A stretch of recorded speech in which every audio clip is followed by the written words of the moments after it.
ما هم بأمة أحمد لا والذي فطر السماء ما هم بأمة خير خلق الله بادئا وانتهاء ما هم بأمة أحمد لا والذي فطر السماء ما هم بأمة خير خلق الله بادئا وانتهاء ما هم بأمة أحمد لا والذي فطر السماء ما هم بأمة خير خلق الله بادئا وانتهاء ما هم بأمة سيدي حاشا فليسوا الأكفياء ما هم بأمة من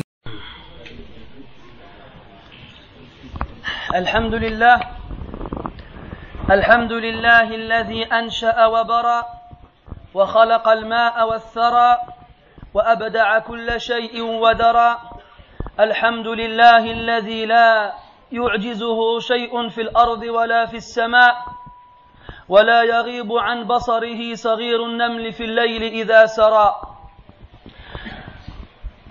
له ما في السماوات وما في الأرض وما بينهما وما تحت الثرى وإن تجهر بالقول فإنه يعلم السر وأخفى وأشهد أن لا إله إلا الله وحده لا شريك له ولي الصالحين وإله الأولين والآخرين ورب العالمين وأشهد أن محمدا عبده ورسوله صلى الله عليه وعلى آله وأصحابه أجمعين وبعد. Mes frères, il était prévu que je vous fasse une exhortation sur le mois du Ramadan. Mais après concertation avec mes bien-aimés frères, vu qu'il reste encore quelques temps avant l'arrivée du Ramadan, on s'est dit qu'Inch'Allah, les frères qui donnent des doros ici auraient le temps de vous en parler. Et comme il se fait tard, on a fait un barbecue, mashallah, là, et que, avec ce dars que je vais donner, la dawra va se finir, j'ai voulu aborder un autre sujet. Un sujet un peu particulier, qui va faire référence à un thème très connu et très traité, il s'agit de la mort. Mais on va l'aborder différemment. Et premièrement, mes frères, sachez que le prophète sallallahu alayhi wa sallam nous a informé que le plus intelligent parmi les croyants est celui qui pense le plus à la mort. قال النبي صلى الله عليه وسلم أكثروا من ذكر هذه من اللذات. Multipliez le rappel de ce qui détruit les plaisirs, la mort. Et on a interrogé le prophète sallallahu alayhi wa sallam, Man akyasun nas, qui sont les plus intelligents parmi les gens? قال أكثرهم ذكرا للموت.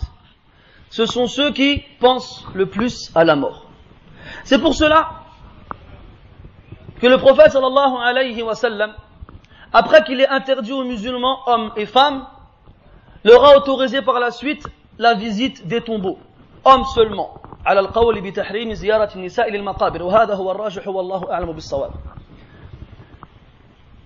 Donc après l'interdiction concernant les hommes et les femmes, il y a eu par la suite une autorisation pour les hommes seulement de visiter les tombeaux par rapport à la parole des savants qui voient qu'il est interdit aux femmes de visiter les tombeaux et Inch'Allah c'est la parole la plus juste. Wallahu a'lamu bis-sawab.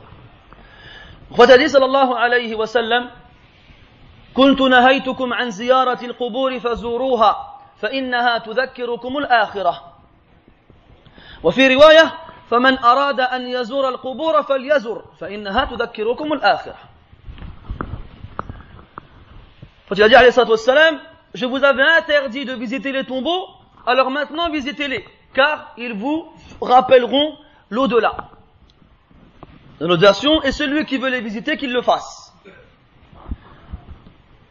C'est une chose qui aide à se rappeler la mort. Le problème en France, c'est que les cimetières ressemblent à des jardins botaniques dans lesquels se concurrencent les coquelicots et les tulipes et les différentes statues qui servent de décoration à ces tombeaux. D'ailleurs, min babi ihya sunnah, le prophète nous a dit alayhi salatu wassalam, أو كما قال في المعنى إذا مررتم بمقابر الكفار فبشروهم بالنار. Lorsque vous passez près des tombeaux des mécréants, alors annoncez-leur l'enfer. Je leur dis bushrakum an-nar. هذا حديث صحيح. نعم. Comme il y a une invocation à faire lorsqu'on visite des musulmans dans les cimetières, il y a aussi une invocation à faire, entre guillemets, lorsqu'on passe près d'un cimetière de mécréants. Alors malheureusement, comme on ne peut pas visiter les tombeaux, alors que sachez que c'était l'habitude et la guidée des pieux prédécesseurs, comme Ali radiyallahu anhu, il allait visiter les tombeaux et il disait Ya ahl al-qubur, akhbiruna ankum aw nukhbirukum, amma al-khabaru min qibalina, fa amwalukum qad iqtusimat, wa nisa'ukum qad tazawwajna, wa masakinukum qad sakanaha qawmun ghayrukum. أما والله لو استطعتم الجواب لقلتم لم نر زادا خيرا من التقوى. Ali radiyallahu anhu visitait les tombeaux et s'adressait à eux. Il leur disait ô vous habitants des tombeaux, informez-nous, ou bien nous, on va vous informer. Quant à votre fortune, elle a été partagée. Et quant à vos épouses, elles se sont remariées. Et quant à vos demeures, d'autres personnes que vous les occupent aujourd'hui. Par Allah, si vous aviez pu me répondre, vous auriez dit, nous ne voyons aucune provision meilleure que la piété. Pas d'argent, pas de femme, pas de maison. Parce que dans le qabr, ce qui te sert, c'est ta taqwa. Et Rabi' ibn Khuthaym, rahimahullah, avait creusé dans sa maison un trou. Et chaque fois qu'il trouvait de la dureté dans son cœur, il y passait la nuit. Est-ce que vous pensiez qu'il dormait? Là. Il répétait قوله تعالى رب ارجعوني لعلي أعمل صالحا فيما تركت رب ارجعوني لعلي أعمل صالحا فيما تركت jusqu'à l'Fajr. Le verset où Allah Ta'ala il parle des gens qui meurent et qui souhaitent revenir sur terre et qui invoquent Allah en disant Ya Allah, fais-moi revenir afin que je fasse du bien dans ce que j'ai laissé derrière moi. Et au matin, lorsque l'adhan al-Fajr se faisait entendre, il se dirigeait vers la mosquée, il se parlait à lui-même et disait Ya Rabi' laqad raja'ta fa'amal. Ya Rabi' laqad raja'ta fa'amal. Ya Rabi', tu es revenu maintenant. Alors vas-y, œuvre. Et les histoires elles sont très nombreuses concernant les pieux prédécesseurs rahmatullahi alayhi.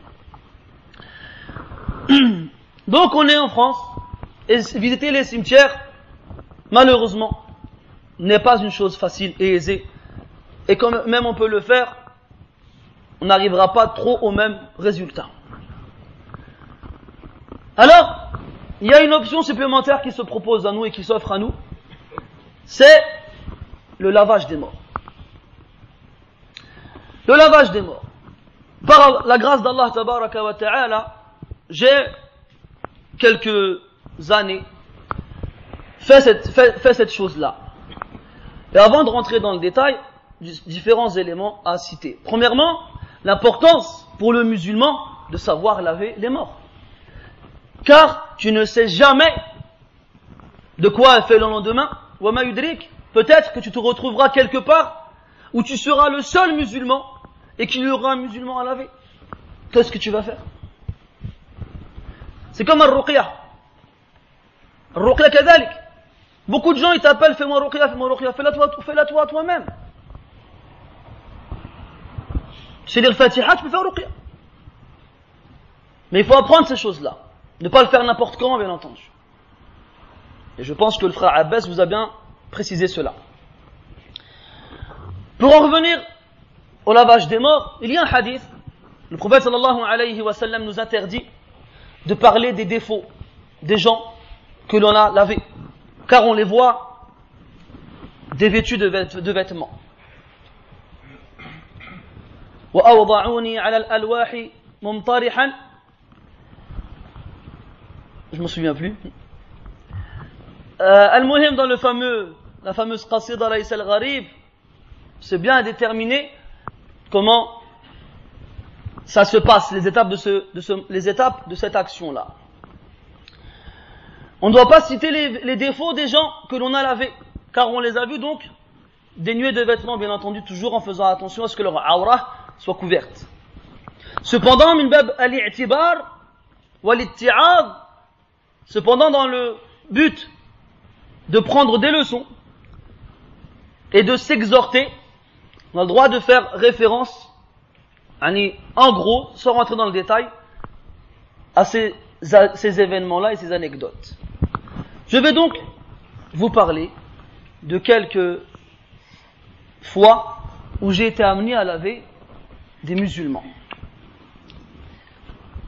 Déjà, premièrement, il faut mettre de côté tout ce qui est ressentiment et tout ce qui est peur déplacée de voir un mort ou de toucher un mort. J'ai lavé des vieux, j'ai lavé des jeunes, j'ai même lavé un bébé qui est mort à la naissance. Quand on veut rentrer dans ce domaine-là, il ne faut pas s'y lancer tout seul, bien entendu. Alhamdulillah, un frère qui avait de l'expérience dans ce domaine m'a plus ou moins formé. Et que je l'accompagnais donc, et je lui donnais un coup de main jusqu'à ce que je les lavais tout seul. Quelques-uns.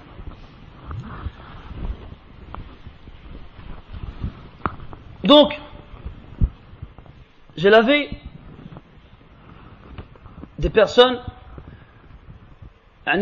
accidentées.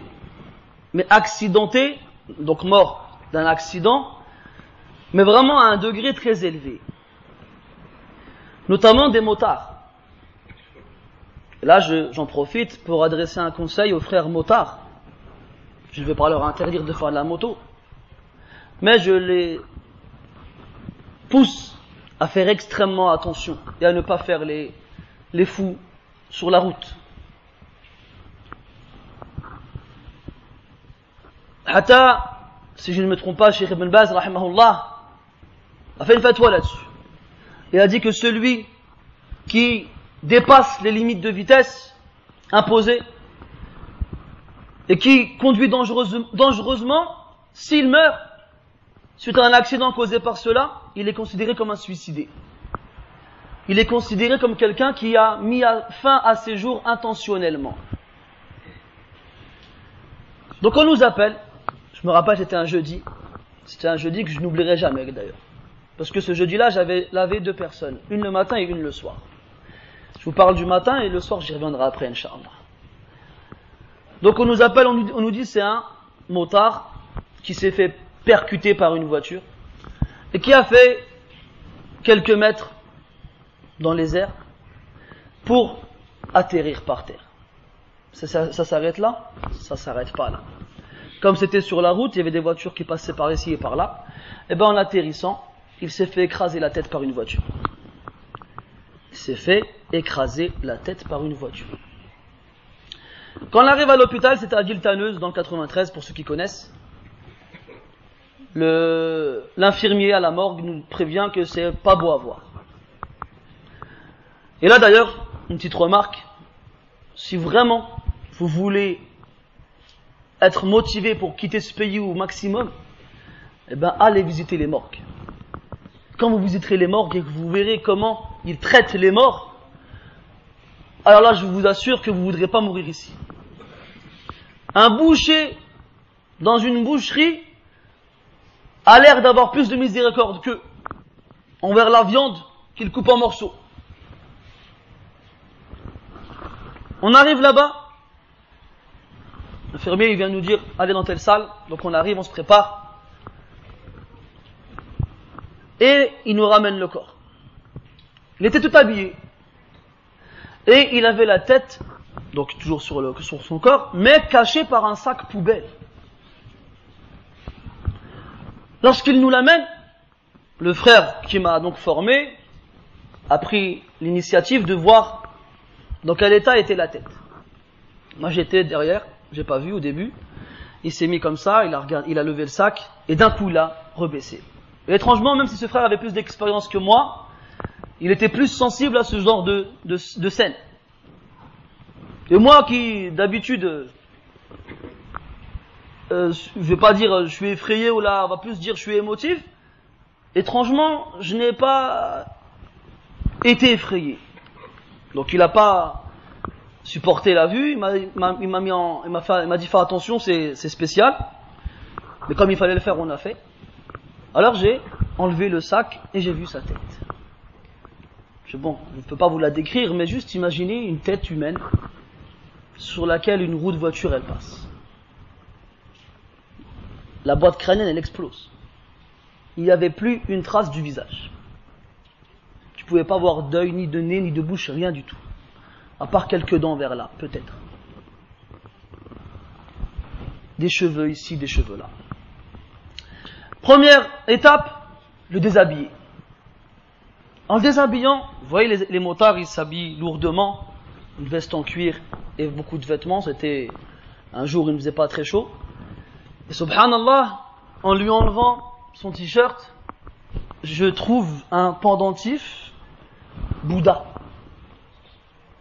Allahu Akbar. Ça m'a fait peur. Je me suis dit, c'est un musulman celui-là ou pas? On a eu un doute. À un moment, l'asl, j'ai appelé Cheikh Bazmoul, hafidahullah, à ce sujet. Je lui fais Cheikh, des fois on nous ramène des gens à Zahir, on ne sait pas si c'est des musulmans, on ne sait pas s'ils faisaient la prière et tout ça. Cheikh il nous a répondu, si il est de famille musulmane, là on ne demande pas, on reste sur le asl, c'est que c'est un musulman. Cependant là, quand j'ai vu le petit Bouddha, j'ai eu un doute. Alors on s'est renseigné, et il était d'une famille musulmane. Mais là quand même, j'étais perplexe. Subhanallah, en lui enlevant sa veste en cuir, on l'a trouvé dans sa poche intérieure. Vous voyez le petit Coran vert de Juz Amma en phonétique? Il avait ce petit Coran dans la poche à l'intérieur. Et quand on a demandé à sa famille, on nous a dit qu'il venait juste de reprendre la prière. Comme quoi les frères, la tahkumu bi-zahir. Ne jugez pas les apparences. Il avait ce petit Coran avec lequel moi j'ai appris Juz Amma. Et je pense que vous aussi, Inch'Allah. Si vous saviez pas lire l'arabe. Moi j'ai appris 7 hizb en phonétique.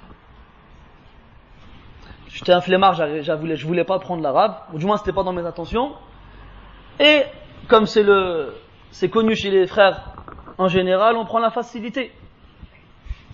Mais c'est une catastrophe la phonétique. Hein. C'est une catastrophe. Hein.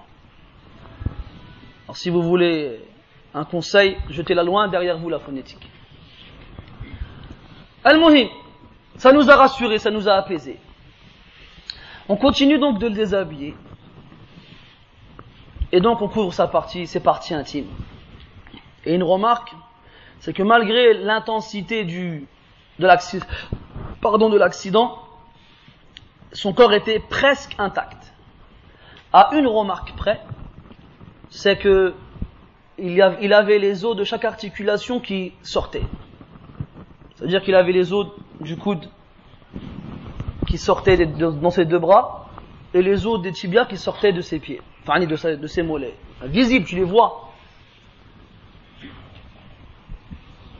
Alors, comme vous le savez, quand on fait le ghusl, on commence par l'istinja, donc la toilette intime. Et comme vous le savez aussi, quand on meurt en France, on a droit à un certain séjour dans leur frigo. Et les corps, ils sont congelés quand on nous les ramène.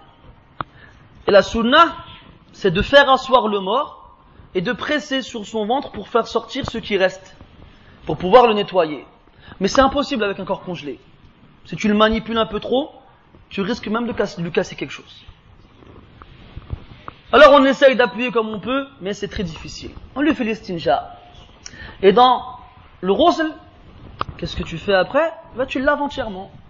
Nous on faisait le wudu après, ala ahad al-qawlayn, soit tu fais le wudu juste avant, soit tu fais le wudu après. Alors on commence par le haut de la tête. Et vous vous souvenez, la tête, il ne lui restait pas grand chose. Et donc le frère avec qui j'étais n'a pas voulu, n'a pas pu lui laver la tête, alors j'ai donc pris cette initiative.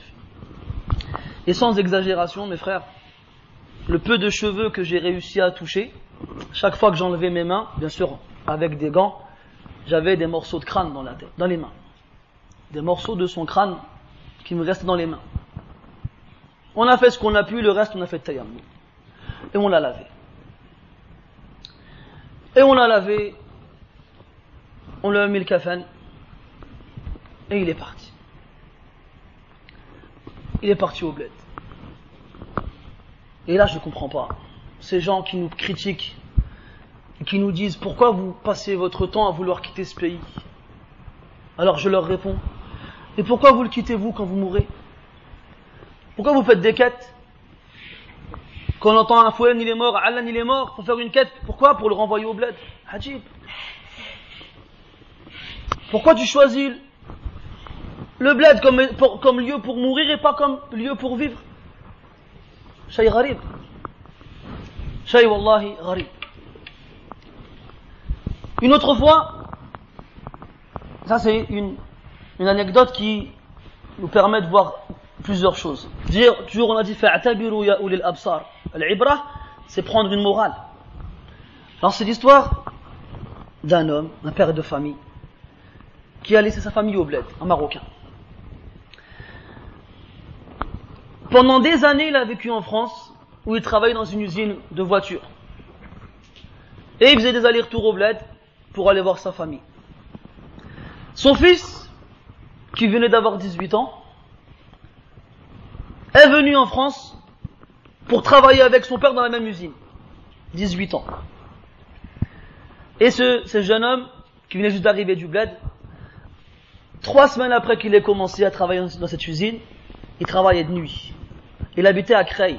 Creil qui est assez loin de la ville où cette usine était.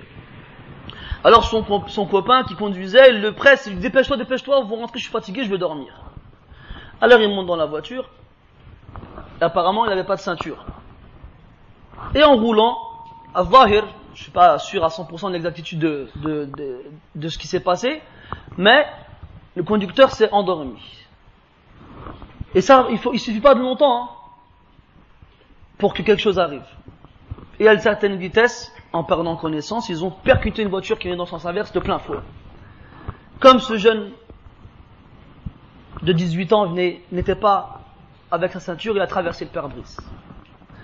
Attendez, vous voyez les petits plots en béton qu'on a sur le côté sur les trottoirs? Il est tombé dessus la tête la première. Il est tombé dessus la tête la première.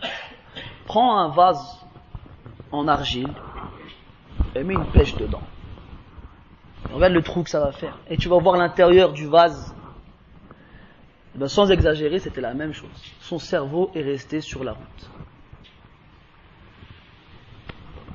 On nous appelle, il faut le laver. Alors pareil.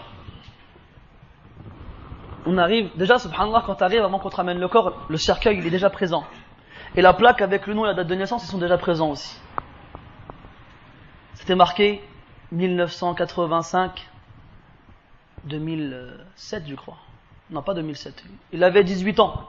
C'était en 2007. Avant, 2000, c'était en 2004. 85, c'est pas 2000. 86. Taïb. Subhanallah. Voilà, je regardais la plaque juste avec la date de naissance et de mort. Allahu Akbar, 1986, 2004. Je sais pas, ça fait pas 18 ans? Si? 18 ans.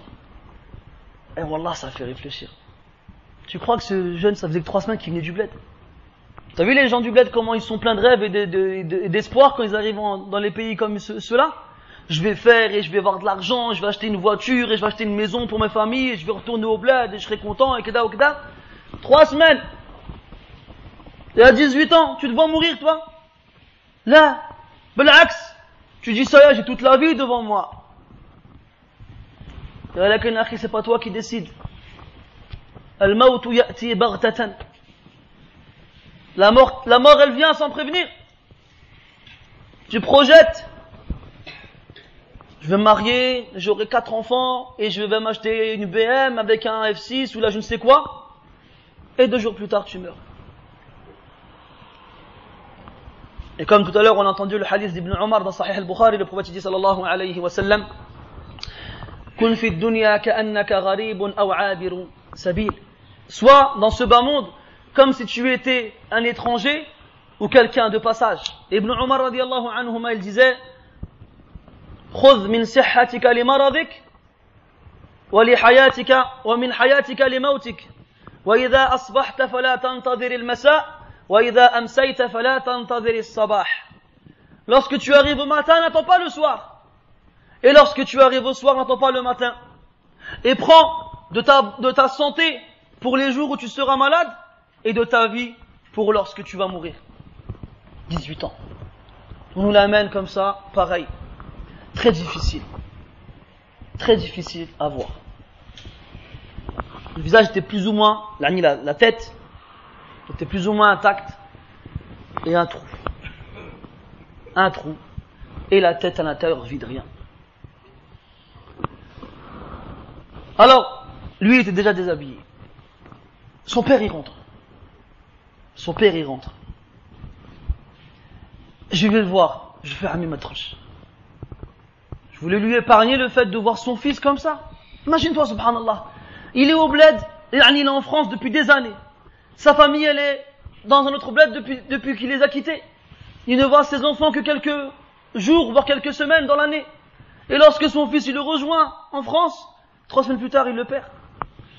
J'ai Ami Saïd. ولا حسيتي بانك ما غاديش تصبر احسن ما تشوفوش. Je fais Ami, c'est dur. Si tu penses que tu ne vas pas patienter, vaut mieux pas que tu le vois. Il a dit là, ولدي بغيت نشوفه. Mais c'est mon fils, je veux le voir. Alors je l'ai laissé. من أنا حتى أمنعه من ذلك. Qui suis-je pour lui interdire cela? Il a avancé comme ça. Il s'est mis devant son fils, il a regardé longuement, sans faire un mouvement. Après il s'est baissé. Il lui a embrassé ce qui lui restait de front et il lui a dit Allah rada alayk ya waldi. Après il s'est relevé comme ça, je l'ai regardé. Il a fait Alhamdulillahi Rabbil Alamin. Radina bi aqdarika ya Rabb. Allahu Akbar. Quand il a embrassé son fils, il a dit qu'Allah soit satisfait de toi, mon fils. Et ensuite il a regardé vers le ciel comme ça, il a dit louange à toi au Seigneur des mondes. Nous sommes satisfaits de la destinée que tu nous as écrite. Allahu Akbar. Et tu le vois, Balek dehors, tu ne vas même pas te retourner. Comme on les appelle nous, des petits moustachus, on les appelle ces gens-là. Mais peut-être qu'en faisant ça, comme dans le hadith, في معناه أن الله تبارك وتعالى, il demande aux anges, après qu'il ait pris l'âme d'un des enfants de son serviteur, comment mon serviteur a-t-il réagi? Istarja'a. Il a dit inna lillahi wa inna ilayhi raji'un, et il a patienté. Alors Allah il leur dit, construisez lui un palais au paradis et appelez-le Baytul Hamd, la demeure de la louange. Et c'est dans ces cas-là, mes frères, qu'on voit la vraie patience. قال النبي صلى الله عليه وسلم إنما الصبر عند الصدمة الأولى. إنما الصبر عند الصدمة الأولى. الصدمة, c'est le choc. La vraie patience, c'est celle qu'on fait preuve lors du choc. Amma comme les gens ils font, ils se tirent les cheveux, ils hurlent et ils crient. Et après ils disent Alhamdulillah, ou bien ils disent Inna lillahi wa inna ilayhi raji'un, hada laysa bisabr. Ce n'est pas de la patience cela. الذين إذا أصابتهم مصيبة قالوا إنا لله وإنا إليه راجعون أولئك عليهم صلوات من ربهم ورحمة وأولئك هم المهتدون. Ceux qui lorsqu'ils sont touchés par un mal, ils disent Inna lillahi wa inna ilayhi raji'un. Nous sommes à Allah et à lui nous retournons. Voici ceux sur qui il y a les prières de ton Seigneur, les salawat min rabbihim wa rahma et sa miséricorde, wa ulaika humul muhtadun, et voici ceux qui sont bien quittés. Ja'alana Allah wa iyyakum minhum. 18 ans et il part et son livre d'action se ferme et il va dans sa tombe. Il est venu du bled en avion vivant et 3 semaines plus tard il repart au bled en avion dans une boîte. Ya ghafilan 'anil 'amal wa gharrahu tulul amal al-maut ya'ti baghtatan wal qabru sunduqul 'amal. Ô toi qui es insouciant dans les actions que tu dois accomplir et qui a été trompé par la longue espérance, la mort arrive sans prévenir d'un seul coup et le tombeau est la boîte dans laquelle sont tes actions. 18 ans. Ne dis pas que ça n'arrive qu'aux autres. Est-ce que quelqu'un a déjà connu l'immortalité ici-bas? Si quelqu'un avait dû la connaître, ça aurait été les prophètes et les messagers. وَمَا جَعَلْنَا لِبَشَرٍ مِّن قَبْلِكَ الْخُلْدَ أَفَإِن مِّتَّ فَهُمُ الْخَالِدُونَ. Et nous n'avons pas donné l'immortalité à quelqu'un d'autre avant toi. Est-ce que si tu meurs toi, ils vont rester vivants? Là. Al-Maut. Et lorsqu'on mourra, on retrouvera nos actions. Vous savez, le prophète dit sallallahu alayhi wa sallam, innama al-a'malu bil khawatim. Les vraies actions qui comptent sont celles que l'on fait à la fin de notre vie. Sont celles sur lesquelles on meurt.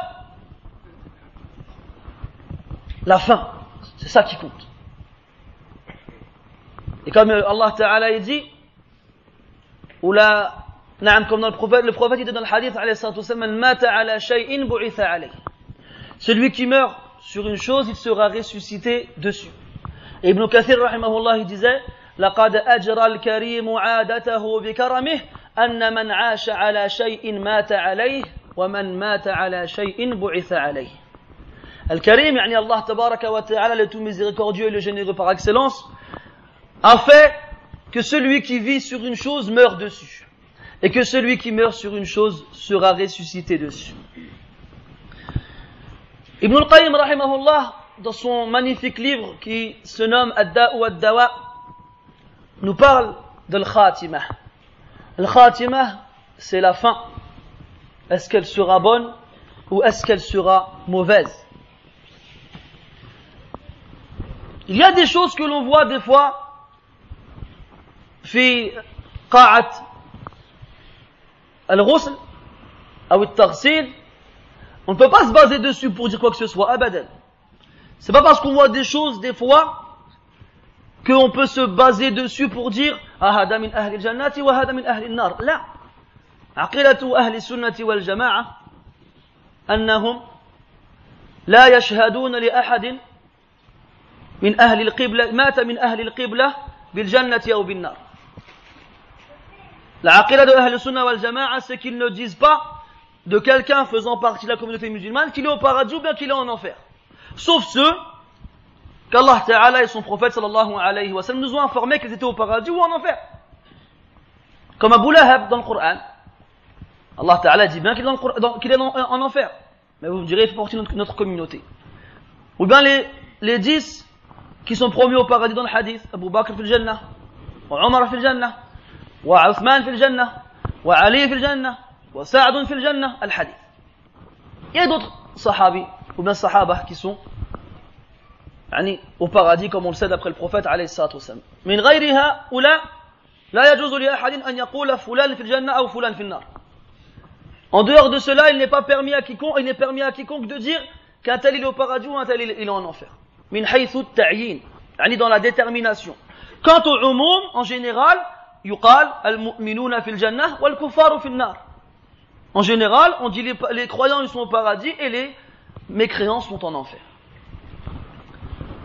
Mais Ibn al-Qayyim rahimahullah dans Ad-Da'u Wad-Dawa, dans le chapitre relatif à la bonne fin et à la mauvaise fin, nous ramène quelques anecdotes de personnes de qui on a vu des choses faisant peur. Et comme on dit aussi, narju lil muhsini wa nakhafu ala al musi.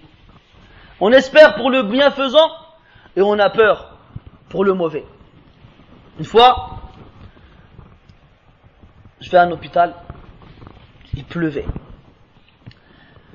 On arrive et on nous met dans une salle minuscule. C'est la première fois qu'on nous mettait dans une salle comme celle-ci. On attend, le mort, il arrive, c'était quelqu'un d'un certain âge, assez vieux. Je ne sais pas qu'est-ce qui lui est arrivé, mais en tout cas il avait le nez coupé. Il n'avait pas de nez. Apparemment il avait un problème respiratoire. Il avait un pacemaker. Alors, on commence, c'était une petite pièce, elle n'était pas aérée, il fait extrêmement chaud. On commence à d'appuyer sur son ventre pour faire sortir Et subhanallah, c'est sorti par sa bouche. Alors, on se regarde le frère et moi, qu'est-ce qu'on fait? On nettoie comme on peut, ça ne s'est pas arrêté. Ça ne s'est pas arrêté jusqu'à ce qu'on ait été obligé de mettre du coton dans sa bouche pour arrêter que ça coule. Une odeur insupportable est sortie. Insupportable. Et comme je vous l'ai dit, une petite pièce, pas d'aération. On le lave, mais c'était très difficile. Il y a des gens, subhanallah, qui peuvent être assez corpulents, mais qu'on manipule avec une facilité étonnante. D'autres qui peuvent être fins et minces, et qu'on a beaucoup de mal à bouger. On sent une lourdeur, mais spéciale. Et celui-ci faisait partie de cela. On avait extrêmement du mal à le manipuler. On a fini tant bien que mal à le laver. Et lorsqu'on l'a enveloppé dans son linceul, et on allait prier sur lui sur place, on a essayé de mettre sa tête vers la qibla. Et on n'a pas réussi. Chaque fois qu'on lui mettait la tête vers la qibla, elle revenait automatiquement de l'autre côté. Une fois, 2 fois, 3 fois. On a dit khayr, Inch'Allah. Le frère, il a mis un coussin pour bloquer la tête. Elle est revenue un peu, mais pas jusqu'à l'autre partie. Sa famille nous ont fait, entre guillemets, un cinéma digne des cinémas maghrébins lorsqu'il y a une mort. Hein? Ce qu'on appelle dans l'islam an-niyaha, la lamentation, qui fait partie des grands péchés. Le prophète dit sallallahu alayhi wa sallam,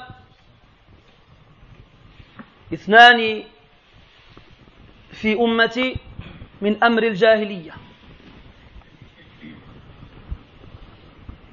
an-niyahatu ala al-mayyit wa at-ta'nu fi al-ansab. Il y a 2 choses dans ma communauté qui font partie de ce qui y avait avant l'islam. Les lamentations sur le mort et le fait d'insulter ses ancêtres.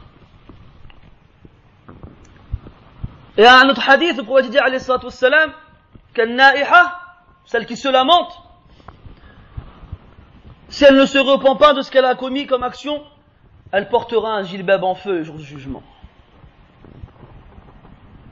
Et tu as beau leur parler, ils n'écoutent pas. Comment est-ce que tu veux parler à quelqu'un qui est en train de se lamenter sur quelqu'un qui vient de perdre? Le prophète sallallahu alayhi wa sallam est passé près d'une femme dans un cimetière qui se lamentait sur un mort. Il lui a dit, Ya amatallah, ittaqillaha wasbiri. Il lui a dit, ô servante d'Allah, crains Allah et patiente. Elle l'a pas regardé, elle lui a dit, innaka lam tusab bima asubtu bih, ou usibtu bih. Elle lui a dit, tu n'as pas été touché par ceux qui m'a touché. Elle n'a pas prêté attention à la recommandation du prophète sallallahu alayhi wa sallam. Et elle a été dure dans sa réponse. Mais elle ne savait pas que c'était le prophète qui lui parlait alayhi salatu wassalam. Et le prophète, il ne lui a pas répondu. Il l'a laissé. Et il est parti. Un peu plus tard, les gens ont dit à cette femme, tu as parlé au prophète alayhi salatu wassalam. Alors lorsqu'elle s'est rendue compte de ce qu'elle avait fait, elle a été le voir pour s'excuser. Et là, il lui a répondu, innama sabru inda sadmatil ula. La patience a lieu lors du premier choc. Ça, c'est de la patience. Là, je vais vous donner un exemple de... Enfin, je ne sais pas si on peut appeler ça le su'ul khatimah, mais d'une scène qui laisse pas indifférent.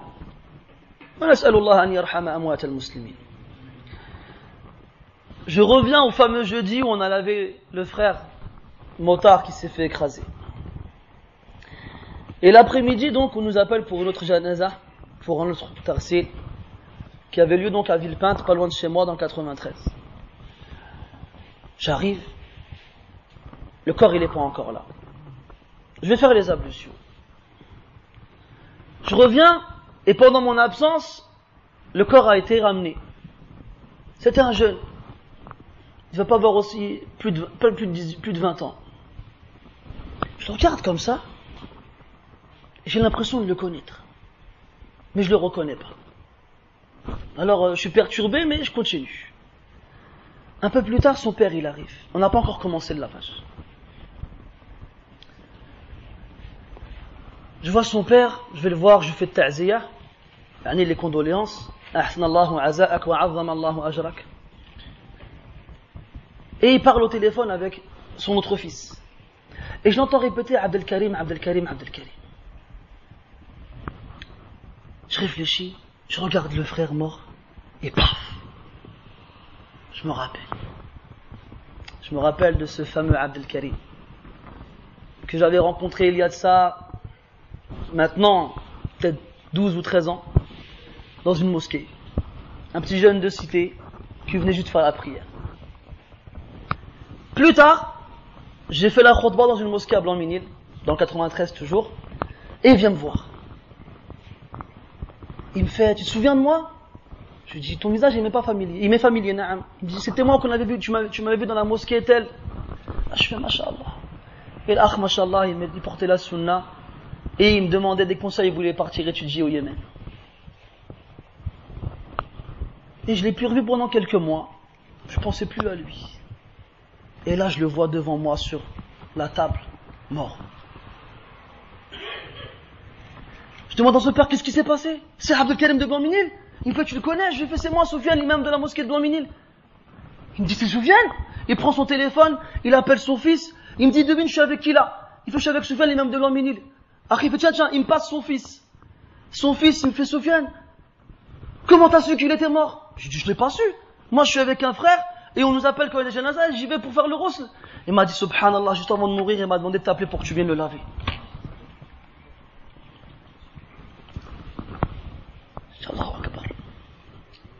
Il m'a dit, il veut que ce soit toi qui le lave, et il veut que ce soit toi qui prie sur lui.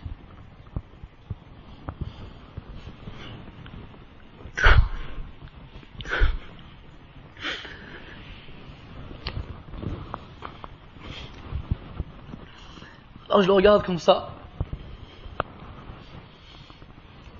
et on commence à le laver. Il avait un petit peu de barbe, ici mon menton.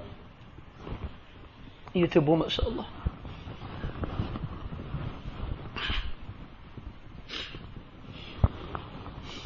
Wallah, j'exagérerai pas si je vous dis que son visage resplendissait. J'ai demandé à son père comment est-ce qu'il est mort. Il m'a dit, subhanallah. J'ai demandé à son frère. Il m'a dit, il est monté sur son scooter et il partait faire salat al-maghrib à la mosquée. Et son frère, il me dit, je l'ai quitté juste avant. Et il a démarré, je l'ai appelé Abdelkarim. Il s'arrête, il me dit quoi? Je lui ai dit, n'oublie pas de faire dua al-rukub. Subhanalladhi sakhara lana hada wa ma kunna lahu muqrinin. Alors il lui dit, barakallahu fik. Il l'a dit, il met son casque, il roule un peu et il se fait taper par une voiture. À l'hôpital, il arrive à parler un peu et un peu plus tard il meurt. Alors on l'a lavé, on a prié sur lui, et comme ses prédécesseurs, il a pris le chemin pour le bled où il a été enterré, rahimahullah, wa ghafara bih. Vous voyez les frères, ici nous tous, je pense qu'on a l'intention, Inch'Allah, de partir, ne serait-ce que pour étudier. Je pense que les conseils avisés de notre cher frère Bouzaïd vous ont assez motivé pour cela. Et moi, si je peux vous rajouter une chose, c'est que la vie, elle n'est pas éternelle et qu'on peut faire plein de projets. Wallahi, si Rabbi Azza wa Jalla ne te laisse pas le temps, ben tu ne les feras pas. Alors profite de ta jeunesse, profite de ta vie et ne remets rien au lendemain. Comme il disait Al-Hassan al-Basri rahmahullah, Ya ibn Adam, innama anta ayyam, fa idha dhahaba yawmuk, dhahaba ba'duk. Ô fils d'Adam, tu n'es que quelques jours, et lorsqu'un jour il te quitte, une partie de toi est partie. Une fois, et là c'est un peu plus particulier parce que c'est quelqu'un que je connaissais. Un frère qui habitait pas loin de chez moi, qui aimait beaucoup jouer au foot, comme tous les jeunes, qui venait juste de finir l'école et qui travaillait à l'aéroport quand il pouvait pour gagner un peu d'argent. j'ai travaillé avec lui, j'ai joué au foot avec lui. C'était un ami, c'était un frère et aussi un ami. Et ce frère-là, il a été touché d'une leucémie, un cancer du sang. Et il a donc été placé dans un hôpital particulier spécial pour qu'on puisse lui faire des dialyses. Et on venait le voir de temps en temps.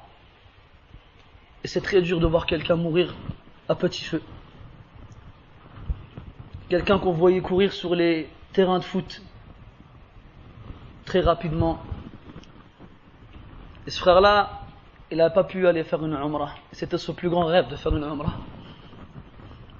Ou bien de voir la Kaaba. Et nous, alhamdoulilah, on a pu y aller avant et on lui parlait de la Kaaba et de ce qu'on ressent quand on voit la Kaaba. Et lui, il nous regardait comme ça avec des grands yeux. Et je me rappelle, il disait, au top!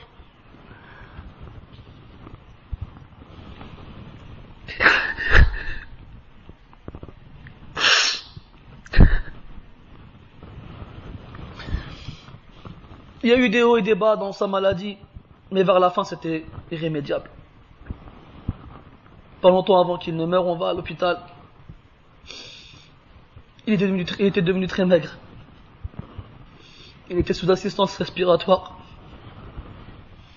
Et on n'a pu rentrer que un par un. Avec des protections et des trucs stérilisés pour pas qu'ils soient touchés par un microbe. Parce qu'ils perdent leurs globules blancs, les gens qui sont touchés par cette maladie. Et n'importe quel microbe il peut les tuer. Il était tout jaune, subhanallah. Tout microbe. Et la sunna, quand vous dites à un malade, c'est de l'encourager, de le motiver, de lui faire oublier qu'il est malade. C'est pour ça qu'on lui dit, bah, astahour, incha'Allah. Il n'y a pas de mal, c'est une purification si Allah le veut. Mais qu'est-ce que c'est dur, wallah. D'essayer de le réjouir, de lui faire oublier la maladie. Je me suis assis à côté de lui. Il était endormi. Je lui ai pris la main. Il s'est réveillé. Il m'a dit, Sofiane. J'ai fait, ça va, Amin? Il s'appelait Amin. Après, il se met à pleurer. Il me fait, Sofiane, j'ai peur.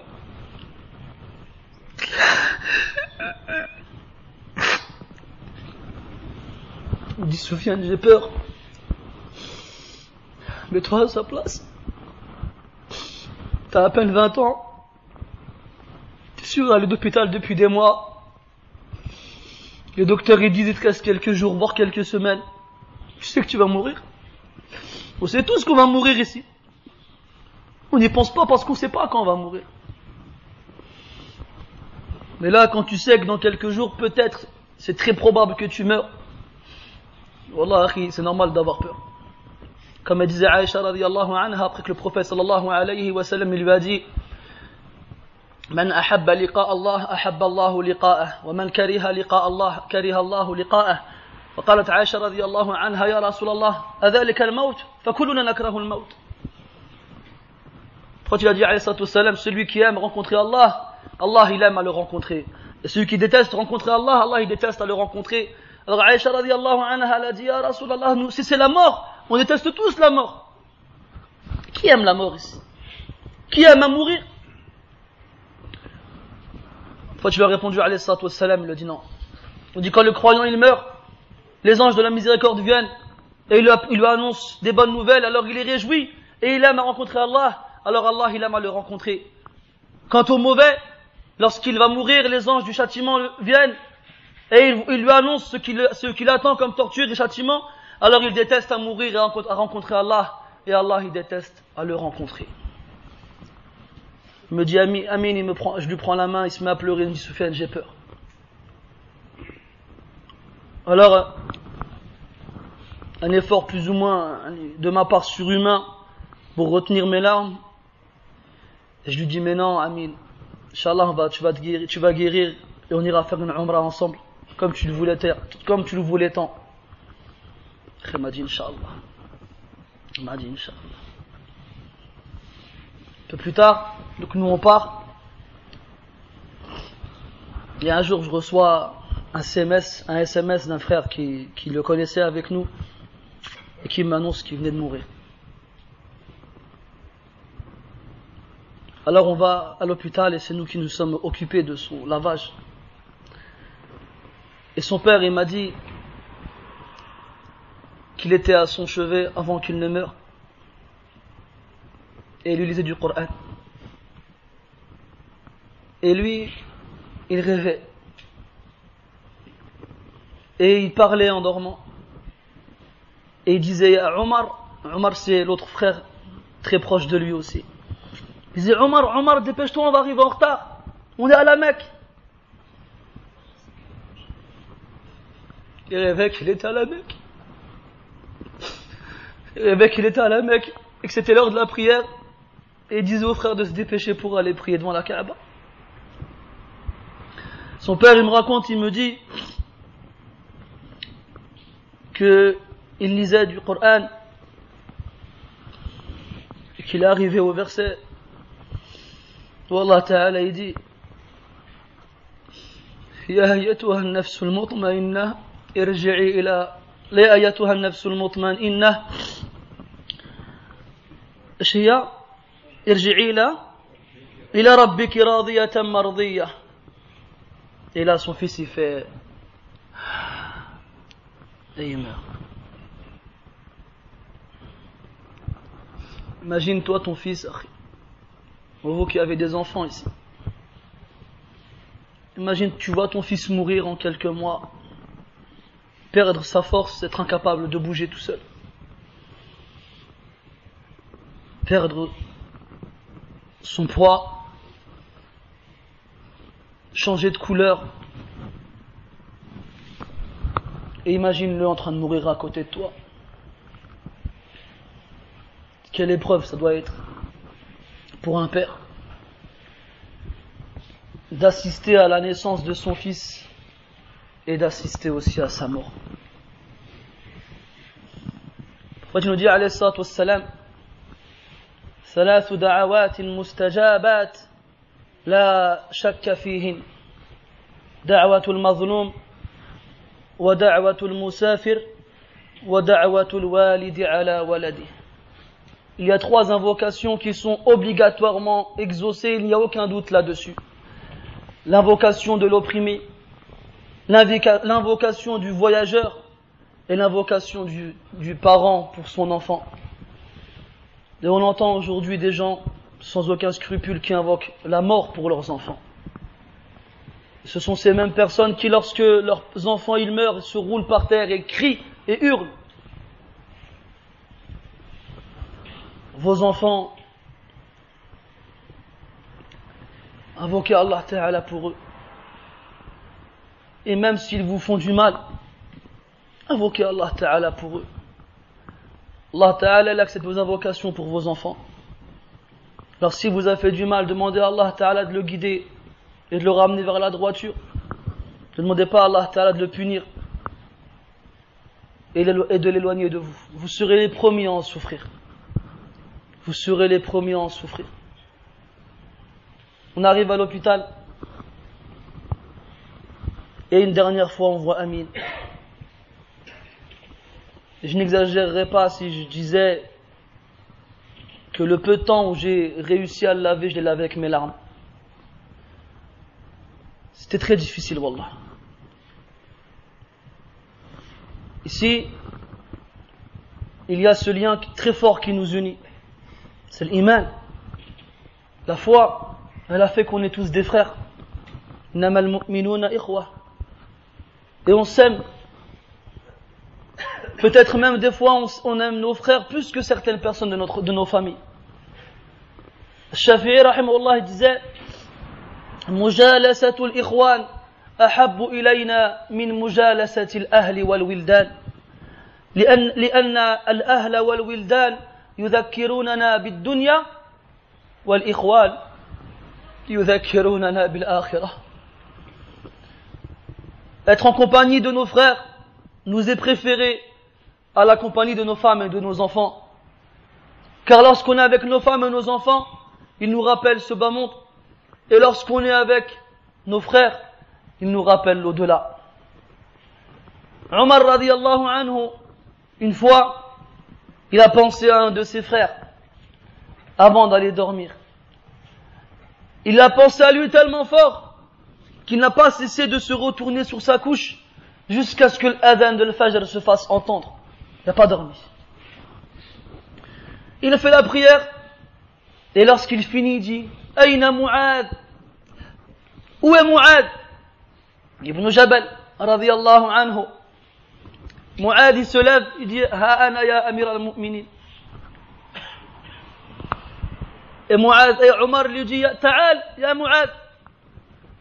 فوالله ما زلت أفكر فيك أتقلب على فراشي كالحبة على المقلع. Il m'a dit Mu'ad, viens.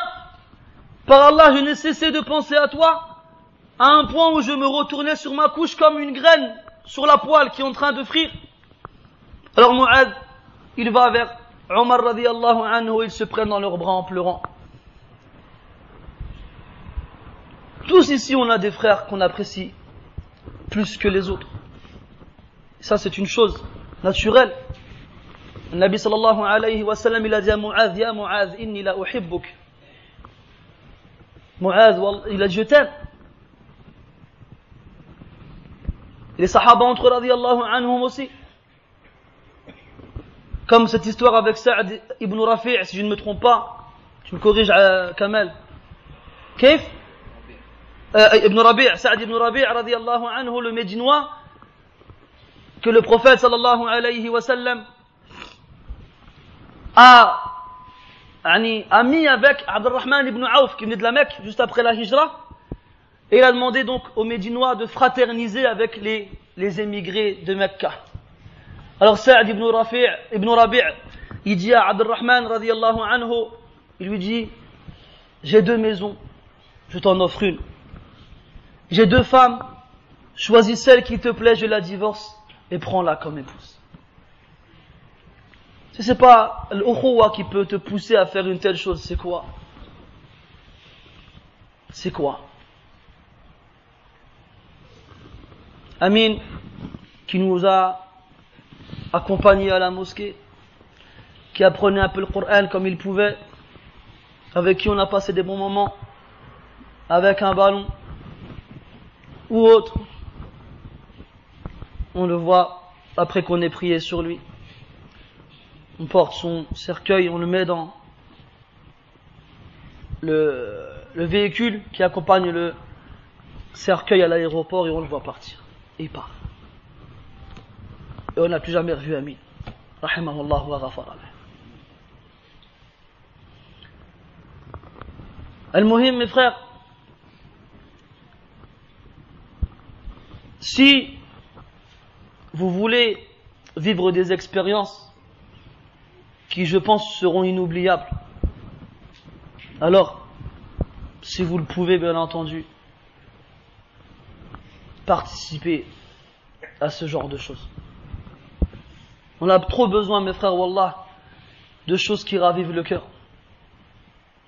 On a trop besoin, wallah, d'adoucir ce morceau de pierre qui nous sert de cœur.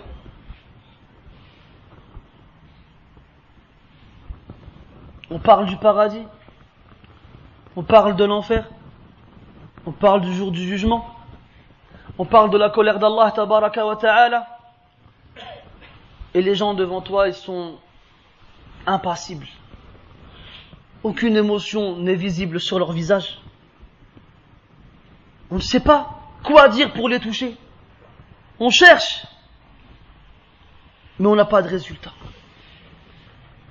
Tu vas dans des mosquées, parfois pleines, et tu parles pendant 1 heure de l'enfer. Il n'y en a pas un qui pleure. Il n'y en a pas un qui cache sa tête entre ses bras. Comme les sahaba ils faisaient radiyallahu anhum. Comme dans ce hadith où Anas radiyallahu anhu, il a dit que le prophète sallallahu alayhi wa sallam, il leur a fait une exhortation très forte, dans laquelle il a dit لو تعلمون ما أعلم لضحكتم قليلا ولبكيتم كثيرا ولما تلذذتم بالنساء على الفرش ولخرجتم إلى الصعودات تجأرون إلى الله. Il a dit فوضع الصحابة رؤوسهم يعني خفضوها ولهم خنين. Les Sahaba radiallahu anhu, pourquoi il a dit alayhi salam dans cette exhortation? Par Allah, si vous saviez ce que je sais, vous ririez peu et vous pleureriez beaucoup et vous n'éprouveriez plus aucun plaisir avec vos femmes dans vos lits. Et vous courriez vers les hautes collines et vous implorerez Allah Ta'ala. Rien d'autre. Rien d'autre. Et les Sahaba radiallahu anhum, ils entendent cela et ils baissent leur tête et ils gémissent. Ils gémissent. Ils pleurent. Nous, voilà. On comprend pas. En fait, si on comprend cette vérité douloureuse qui est la cause de notre insensibilité, cette vérité douloureuse, c'est qu'on s'est précipité à embellir notre apparence physique et on a mis de côté la purification de nos âmes. Cette vérité qui est qu'on a délaissé l'étude du Coran, la parole d'Allah tabaraka wa ta'ala, qu'on a délaissé le dhikr, qu'on a délaissé le rappel d'Allah subhanahu. Vous n'avez pas remarqué, lorsqu'on a appris que lever ses mains dans les invocations pouvait être une innovation, alors la plupart d'entre nous ne lèvent plus ses mains.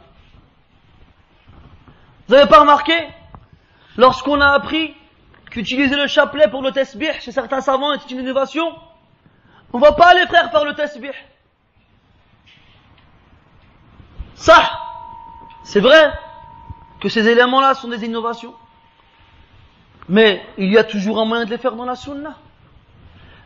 Et même que lever ses mains dans les invocations n'est pas toujours une bid'a. Dans de nombreux passages ou endroits ou événements, c'est la sunna de lever ses mains. Au contraire, le prophète dit alayhi salatu wassalam فيما رواه الترمذي من حديث ابن عمر رضي الله عنه إن الله حيي كريم يستحيي من عبده إذا رفع يديه إليه أن يردهما صفرا. Allah Ta'ala est pudique et généreux. Il éprouve de la pudeur à l'égard de son serviteur qui lève ses mains vers lui à lui rendre vide. Et dans notre hadith, le prophète dit alayhi salatu wassalam ثم ذكر الرجل يطيل السفر أشعث أغبر يمد يديه إلى السماء يا ربي الحديث. Il a parlé d'un homme qui a fait un long voyage, qui est ébouriffé, plein de sable, sale, et qui lève ses mains vers le ciel et qui dit Ya Allah, Ya Allah. Et les savants qui expliquent le hadith, ils disent que tous les éléments qui sont cités dans cette partie du hadith sont des causes qui favorisent la réponse à l'invocation. Allah dit dans le Coran Ud'uni astajib lakum. Invoquez-moi et je vous réponds. Et Allah dit dans le Coran وَإِذَا سَأَلَكَ عِبَادِي عَنِّي فَإِنِّي قَرِيبٌ أُجِيبُ دَعْوَةَ الدَّاعِ إِذَا دَعَانِ. Et lorsque mon serviteur t'interroge sur moi, alors réponds-lui je suis proche, je réponds à l'appel de celui qui m'appelle.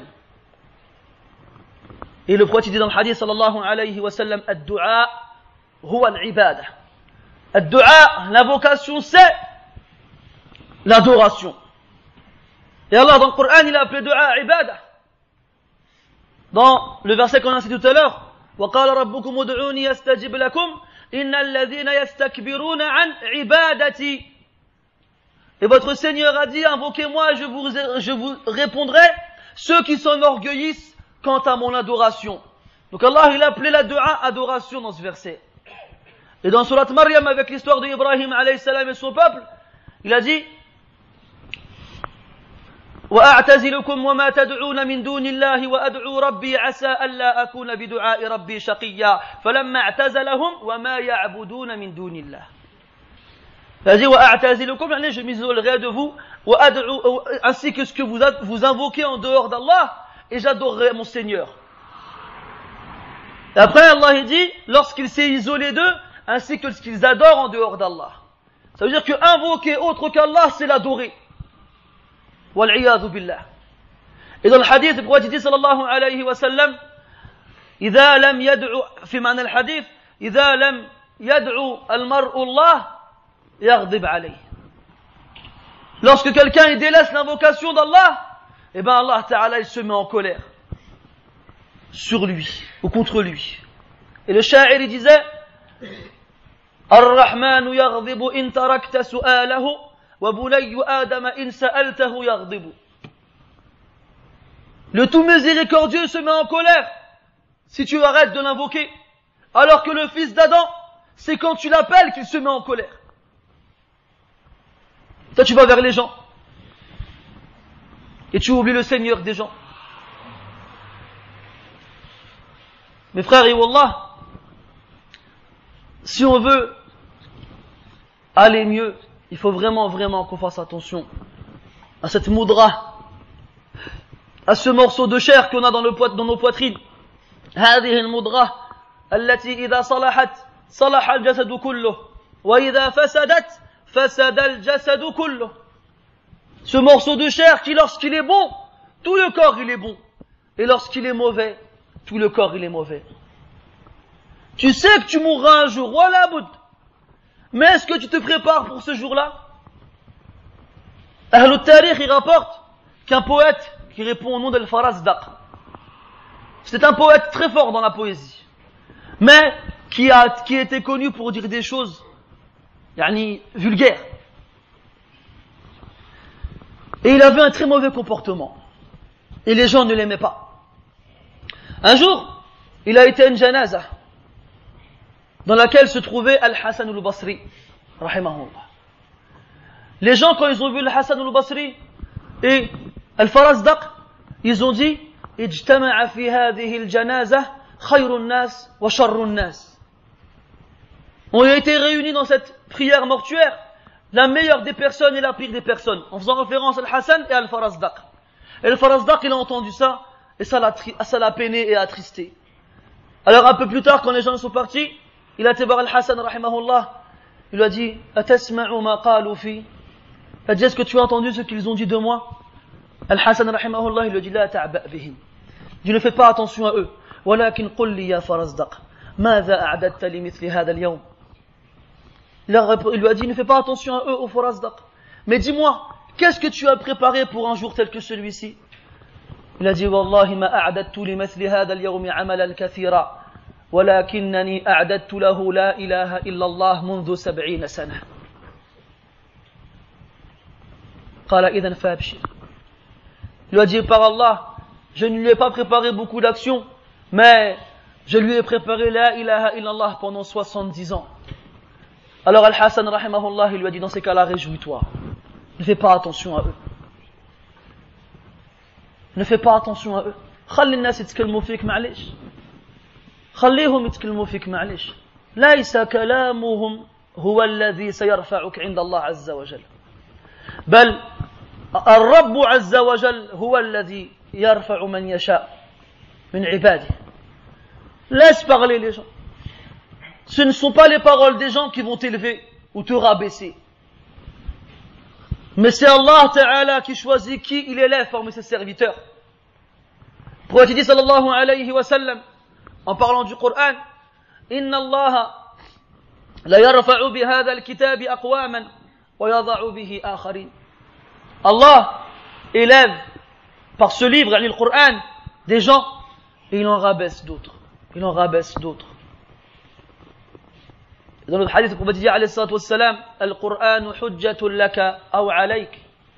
Le Coran est un argument pour toi ou contre toi. Idhan ya akhi, dis-toi que chaque jour qui passe est peut-être le dernier pour toi. Vis chaque jour comme si c'était le dernier. Al-Albani rahimahullah dans As-Silsila As-Sahiha, il rapporte un hadith qu'il juge comme bon.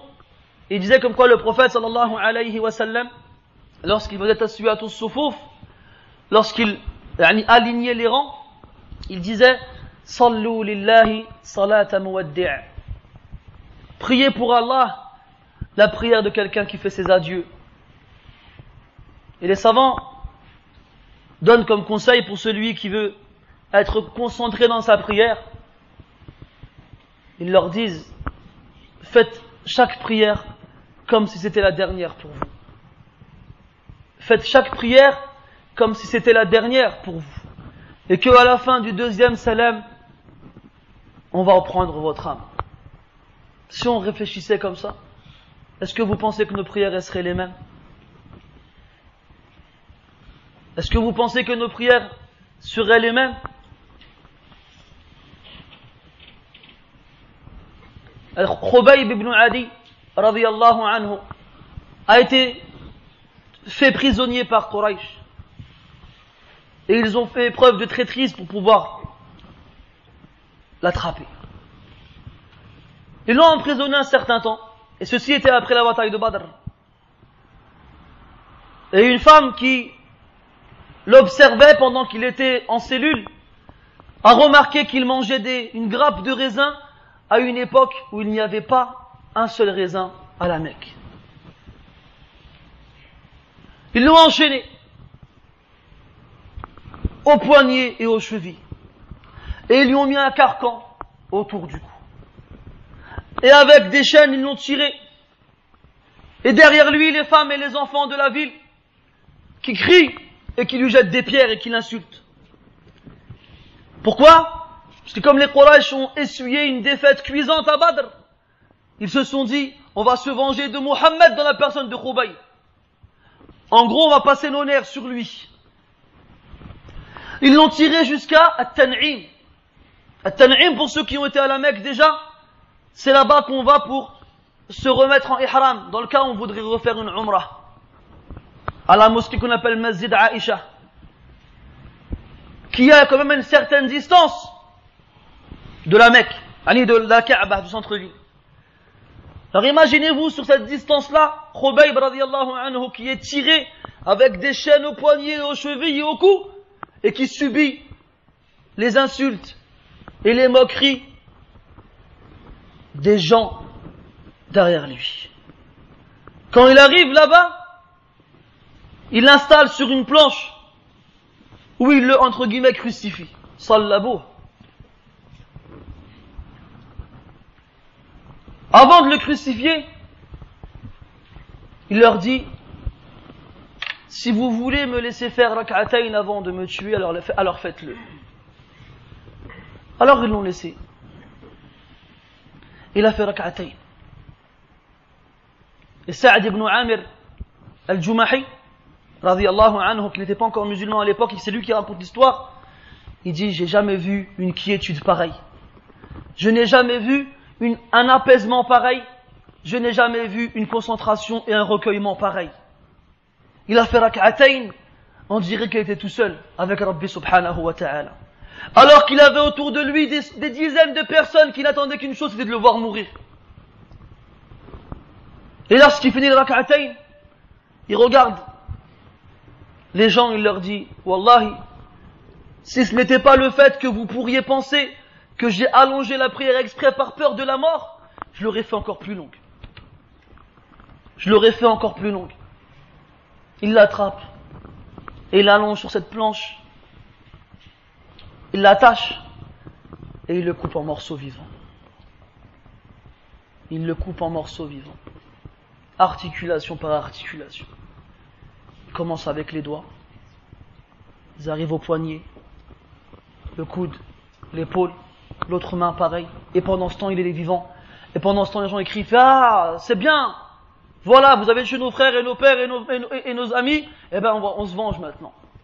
Et Abu Sufyan, qui n'était pas encore musulman, s'approche de lui. Pendant qu'il s'est fait torturer, il lui dit, Atuhibbu an takuna sahihan mu'afa fi ahlik wa Muhammadun makanak. Il dit, est-ce que tu aimerais être chez toi, en bonne santé et à l'abri du mal, et que Muhammad, ton prophète, soit à ta place? Il a dit, ma uhibbu an akuna mu'afan fi ahli wa Muhammadun yushaku bi shawka. Alors qu'il est en train de se faire couper en morceaux vivants. Il a dit, je n'aimerais pas être chez moi en sécurité et que Muhammad soit piqué par une aiguille, soit piqué par une épine. Et là, Abu Sufyan, il a dit, ma ra'aytu ahadan yuhibbu ahadan ka hubbi ashabi Muhammadin Muhammadan, li Muhammadin. Je n'ai jamais vu quelqu'un aimer comme quelqu'un d'autre, comme les compagnons de Muhammad aiment Muhammad. Et il est mort ainsi, radiyallahu anhu wa ardah. Un autre compagnon, pendant une bataille, montait la garde avec un autre sahabi. Ils étaient deux nuits. Et ils se sont mis d'accord pour que chacun leur tour, ils montent la garde. Alors il lui a dit, écoute, comme on est que deux, toi tu dors une partie de la nuit, moi je vais veiller, et après je te réveillerai et tu prendras ma place. Il a dit d'accord. Et plutôt que de rester sans rien faire, comme ça aurait été le cas pour la plupart d'entre nous, il a fait rak'atayn. Et il y avait un homme parmi les mushrikines qui a vu, je crois, sa femme se faire capturer pendant la bataille.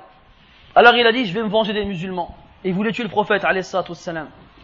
Il s'est approché du camp, il s'est caché derrière un rocher, et avec son arc, il a vu un de ceux qui montaient la garde en train de prier. Alors il a sorti une flèche, il a visé, et il l'a touché en plein bras. Et le sahabi, pendant qu'il priait, il a enlevé la flèche, il l'a jetée et continue de prier. Alors, l'homme il comprend pas. Il dégaine une seconde flèche, et il le vise à nouveau, et il le touche. Et le sahabi il enlève la flèche, il la jette, et il continue de prier. Alors il recommence une troisième fois, et une quatrième, et une cinquième. Et chaque fois le sahabi radiyallahu anhu, il enlève les flèches et continue de prier. Mais le sang il coule.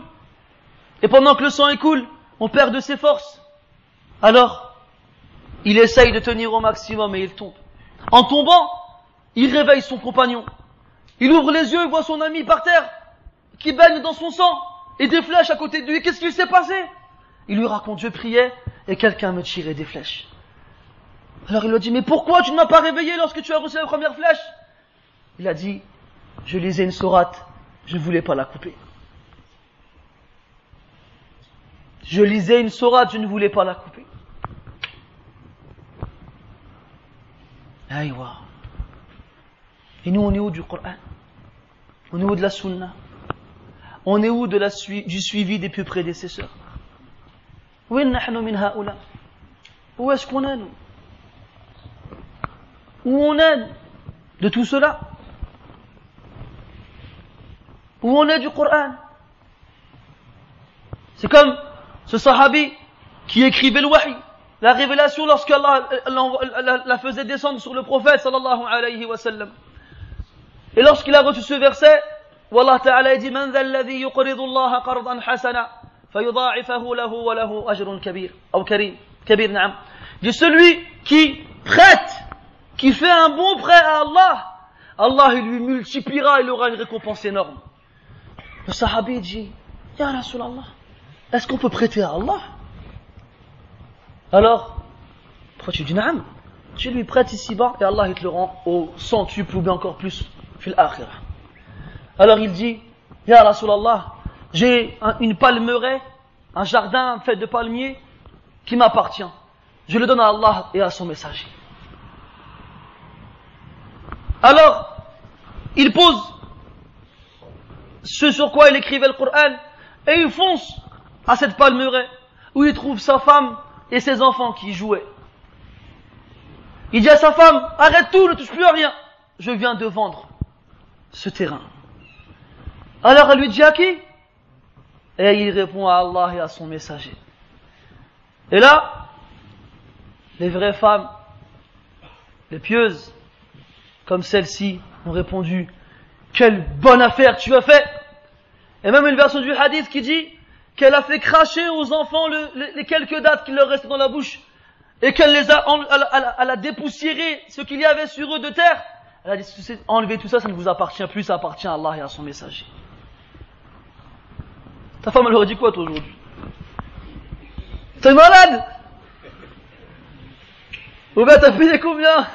Je veux ma part. Wallahu al-musta'an. Et avant de critiquer nos sœurs, avant encore dire que je leur en veux, nous, ces versets, c'est les mêmes qu'on lit dans le Coran tout le temps, enfin quand on lit du Coran bien sûr. Qu'est-ce qu'on fait? Qu'est-ce qu'on donne? Hein, qu'est-ce qu'on a préparé pour l'au-delà, mes frères? ماذا قدمت لدين الله وماذا أعددت ليوم القيامة. Qu'est-ce que tu as avancé pour cette religion? Et qu'est-ce que tu as préparé pour le jour du jugement? يوم لا ينفع مال ولا بنون إلا من أتى الله بقلب سليم. Le jour où ni fortune, ni famille ou enfant ne sera profitable ou utile, sauf pour celui qui vient avec un cœur saint. إلا من أتى الله بقلب سليم. فأين سلامة قلبك يا عبد الله? Où elle est la pureté de ton cœur? Est-ce que tu as un cœur comme ceux qui, lorsqu'on leur parle d'Allah, il se met à frémir? كتابا متشابها مثاني تقشعر منه جلود الذين يخشون ربهم ثم تلين جلودهم وقلوبهم إلى ذكر الله. Un livre béni qui se ressemble dans sa perfection au niveau de chaque sourate, Mathani, et qui se répète sans se ressembler, dont la peau de ceux qui craignent leur Seigneur frémit. Et c'est quoi qui attendrit leur peau? C'est le rappel d'Allah tabaraka wa ta'ala. ثم تلين جلودهم وقلوبهم, ainsi que leur cœur, إلى ذكر الله, au rappel d'Allah tabaraka wa ta'ala. Mes frères, je devais vous parler du Ramadan. Eh bien, on va parler du Ramadan. Ramadan ala al-abwab. Alaysa kadhalik. Ramadan, il est là, il arrive. Dans quelques jours, on sera en Sha'ban. Et après Sha'ban, on sera à Ramadan. 30 jours ou 29, dans lesquels Allah tabaraka wa ta'ala, il fait ouvrir les portes du paradis. Il fait fermer les portes de l'enfer. Et il enchaîne les plus mauvais des shayatés. 30 jours dans lesquels les actions elles sont multipliées par 10, 100, 700 et plus encore. 30 jours dans lesquels Allah tabaraka wa ta'ala il a franchi ses serviteurs de l'enfer. 30 jours dans lesquels le musulman il se prive de la boisson, de la nourriture, des rapports charnels pour Allah Azza wa Jal. Kullu amal ibn Adam lahu illa as-sawm fa innahu li wa ana ajzi bih. Toutes les actions du fils d'Adam sont pour lui, sauf le jeûne. Il est pour moi et c'est moi qui le récompense. Les savants disent que chaque action elle a un nombre précis de hasanat. Nous on ne sait pas combien. Mais les anges qui écrivent les actions le savent. Sauf le jeûne. Le jeûne, c'est Allah tabaraka wa ta'ala qui le rétribue. Et c'est lui qui détermine la quantité de hasanat qu'il vaut. Et on ne sait pas combien. Les savants disent pourquoi? C'est Allah ta'ala qui détermine cette récompense. Ils disent parce que le jeûne est une des actions qui manifeste le plus deux éléments. Premièrement, al-ikhlas, la pureté de l'intention. Je préfère cette traduction à la sincérité. La pureté de l'intention, car quand on jeûne, c'est une des actions qui montre le plus al-ikhlas, car des fois on se retrouve tout seul, sans qu'il n'y ait personne avec nous, et pourtant on s'abstient de manger et de boire, ou de faire les choses qui nous sont interdites pendant le jeûne. Et la deuxième des choses, c'est que c'est une des actions qui manifeste le plus la patience. Car lorsqu'on jeûne, on patiente sur l'obéissance d'Allah Ta'ala. Et lorsqu'on jeûne, on patiente face à la désobéissance d'Allah Ta'ala. Wallahi, même les gens qui ne sont pas sérieux régulièrement dans leurs pratiques religieuses, ils font attention. Ils veulent dire un gros mot, ils font Astaghfirullah, c'est le Ramadan. Ils veulent voir une fille, ils font Astaghfirullah, c'est le Ramadan. Les gens, ils se font attention quand ils font le Ramadan, subhanallah. Ils patientent devant la désobéissance d'Allah Ta'ala. Et ils patientent face aux décrets divins qui sont douloureux. Ils patientent face à la faim. Ils patientent face à la soif. Ils patientent face aux envies charnelles avec l'épouse. Et Allah dans le Coran il dit Innama yuwaffa as-sabiruna ajrahum bighayri hisab. Et là mes frères, ce sera un moyen pour nous de montrer encore plus la patience, de jeûner en été,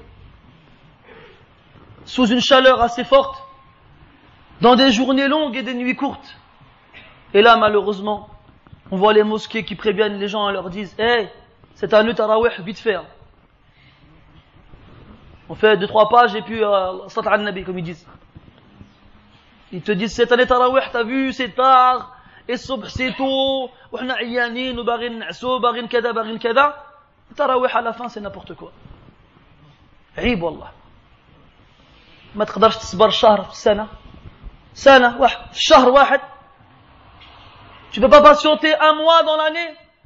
Et quand bien même tu es fatigué, إذا لم تستطع أن تصلي مع الناس صلي بمفردك في بيتك ولا تحرم الناس من هذا الفضل. Si tu ne veux pas patienter quant à ce grand bien, alors prie chez toi, ou va dans une mosquée où ils prient comme des coqs, qui picorent, et laisse les gens prier. تراويح جمع ترويحة والترويحة مأخوذ من الراحة والاستراحة سميت كذلك لإطالتها فكانوا يصلون ركعتين طويلتين حتى كان بعضهم يعتمد على العصا فإذا انتهت تلك الركعتان استراحوا وهلة من الوقت حتى يأنفوا الصلاة بعد ذلك. Le mot tarawih il vient du mot repos, se reposer. Pourquoi on l'a appelé ainsi? Parce que les raka'at étaient tellement longues que certains parmi les pieux prédécesseurs s'appuyaient sur des cannes pendant la prière. Anas il lisait 200 versets dans une raka'a. Et lorsque les raka'at étaient finis, il s'arrêtait un moment dans lequel il se reposait. Il se reposait. Hna al-yawm, wallah hadith wala haraj. Parle sans t'arrêter, il n'y a pas de mal. L'imam, c'est Speedy Gonzalez. Je sais pas si vous avez vu sur internet une vidéo, je sais plus dans quel pays, je crois que c'est en Turquie ou là, je sais pas, un pays qui ressemble à ça, où l'imam, je crois, il essaye de battre le record de la prière la plus rapide du monde. Alhamdulillah Rabbil Alamin, même si j'essaie de faire le plus vite possible, j'arriverai pas à sa cheville. Dans une mosquée, c'est filmé. Va dans YouTube et tu tapes l'imam le plus rapide du monde. Ou bien Abu Speedy Gonzalez. Il prie comme ça et les gens, ils prient derrière. Je sais même pas s'ils ont le temps de dire Subhana dans le ruku'. Rien de dire Subhana bas. Et les gens comme ça, ils disent, ah, hada imam, mashallah, mlih. Mais ta'bnash hadak. On dit, ça c'est un imam, ça va pas nous fatiguer, celui-là, bien. Et quand toi t'as le malheur de faire une page, ouais, mchit, ça fait. T'es parti. T'entends, dans la prière, normalement, quand t'es imam, le seul son que t'es censé entendre, c'est Subhanallah, si tu te trompes. T'entends tous les bruits possibles et imaginables qu'on peut faire avec une bouche. Hachib. Je dis, qu'est-ce que j'ai fait? Tu es en train de prier, t'es chaud, ouais, je dis. Hachib. Et quand tu finis, tu regardes de travers. Ah, dès que si je pouvais l'attraper. لسان حالهم يقول لو استطعت أن أتمسك به لرأى عجب العجاب وبعضهم هذا لسان مقالهم. Une fois, à la mosquée, l'imam il n'est pas venu à Subh. On m'a dit de faire la prière. J'ai récité Surat al-Rahman entièrement, que j'ai coupé en rak'atayn, en 2 fois. À la fin de la prière, les gens n'ont rien dit, mais j'ai senti une certaine tension. Donc moi, discrètement, je faisais mon dick sans regarder les gens. À la fin, donc les gens sont partis, je suis resté plus ou moins, pas tout seul, mais avec quelques personnes à la mosquée. Il y a un vieux qui vient me voir, il me fait Wolde quand même, c'était long, tu nous as fait mal. Et nous, chez nous, là-bas, dans 93, on a le siège de la sécurité, des allocations familiales à Saint-Denis, dans une grande tour. T'arrives là-bas, il y a une queue, elle fait 300 personnes. Et je lui fais, ah mais, tu vas à la tour de la sécu à Saint-Denis? Il me fait, oui. J'étais déjà parti là-bas, t'as déjà fait le calme? Il me fait, oui, m'chit, c'est marrant. C'était déjà arrivé d'attendre là-bas, واحد ساعتين ولا أكثر? Il me fait, oui. Est-ce qu'il lui, il ne veut pas où je vais en venir? Je fais, لقيتي شي مكان باش تجلس ولا بقيتي واقف؟ T'as trouvé un endroit pour t'asseoir ou t'es resté debout? Il fait, شيخ ترى كنبقى واقف, شيخ ترى كنجلس. Des fois je suis debout, des fois je suis assis, je fais, ami, barakallah fik. T'as déjà été les voir et tu leur as dit, طولتوا علينا? Il m'a regardé comme ça. Il m'a dit, ouais, Woldi. Et il est parti. Et c'est pareil. Tu travailles à l'usine, t'es 8 heures, t'es fatigué, t'en as marre, tu veux rentrer chez toi. Le patron vient te voir, il te fait, hey, on est en galère là, tu peux rester 1 heure de plus. Franchement, je suis fatigué, 200% l'heure, vas-y, c'est bon. C'est où? Ça ou là là? Ghalibun nas, c'est comme ça. Ghalibun nas. Les shadid al-asaf. Malheureusement, c'est comme ça. Mais يصبروش على الدين ويصبروا على الدنيا. Ils patientent pour ce bas monde parce que la récompense, elle est concrète, elle est palpable. Le billet, tu l'as dans ta main, tu le regardes. C'est un vrai, c'est un faux, c'est bon. Maintenant, quand on parle de ajr de hasanat, ah, Rabbi kbir. Kuluna nadkhulu al-jannah. On rentre tous au paradis, rahmatullahi wasi'a. T'as vu la chanson qui chante, on ira tous au paradis? Ils ont dû l'apprendre à des gens de chez nous, ça. Hein, mes frères, c'est le ramadan. Lisez le Coran. Priez tarawih. Faites le maximum, wallah. S'il y a un mois dans lequel on doit vraiment se fatiguer, c'est ce mois-ci. Et pas se fatiguer parce qu'on a des longues journées où on jeûne, mais se fatiguer dans l'ibadah. Et wallahi, ces jours que vous allez passer à vous fatiguer dans l'ibadah, eh ben, quand vous les verrez devant Allah Ta'ala, vous serez fiers et contents. Comme il dit le prophète sallallahu alayhi wa sallam, les sa'imi farhatan, yafrahuhuma, farhatun inda fitrih, wa farhatun inda liqa'i rabbih. Pour le jeûneur, il y a deux joies qu'il éprouve lorsqu'il rompt son jeûne et lorsqu'il rencontre son Seigneur. Quand on a dit tout à l'heure, le jeûne, c'est Allah Ta'ala qui le rétribue, on a expliqué pourquoi. Et il dit, c'est pour moi, c'est à moi. Les ulama, ils disent, vous savez, que quand on fait du mal aux autres, en les insultant, en leur faisant du mal d'une quelconque façon, et s'ils ne nous pardonnent pas devant Allah Ta'ala, eh ben, ils prennent de nos hasanat. Vous le savez cela. Qu'Allah nous préserve de cela. Wallahi, mes frères, laissez les gens tranquilles. Laissez les gens tranquilles si ce n'est pour leur faire du bien. Et ce morceau de chair qui se balade dans vos bouches, gardez-le à l'abri. Et faites attention, extrêmement attention, de ne pas dire du mal sur quelqu'un. De ne pas dire du mal sur quelqu'un. Et ses doigts, et ses mains, et ses membres que vous avez, ne les utilisez pas pour faire du tort aux autres. Parce qu'ici tu peux te sentir fort, devant Allah, on est tous pareils. Et devant Allah, le faible, il va prendre sa justice auprès de toi. Alors, إذا ردت المظالم إلى أهلها أو إذا ردت المظالم إلى أهلها وأخذت من حسنات الناس بقي عمل واحد لا يؤخذ منه حسناته وهو الصيام لأن الله تعالى اختص به. Lorsque les gens devront répondre du mal qu'ils ont fait aux autres et qu'on prendra leur hasanat, il n'y aura qu'une seule action à laquelle on ne touchera pas, c'est le jeûne. Vous savez pourquoi? Parce qu'il est à Allah tabaraka wa ta'ala. Et c'est pour lui et on n'y touche pas. Mes frères, istaghilu al-fursa. Saisissez l'occasion. Wa ma yudri, comme on a parlé de la mort, vous ne savez pas. Peut-être que c'est votre dernier ramadan. Peut-être que c'est votre dernier ramadan. Alors faites-le comme si vous n'en feriez plus, comme si vous n'allez plus jamais en faire un par la suite.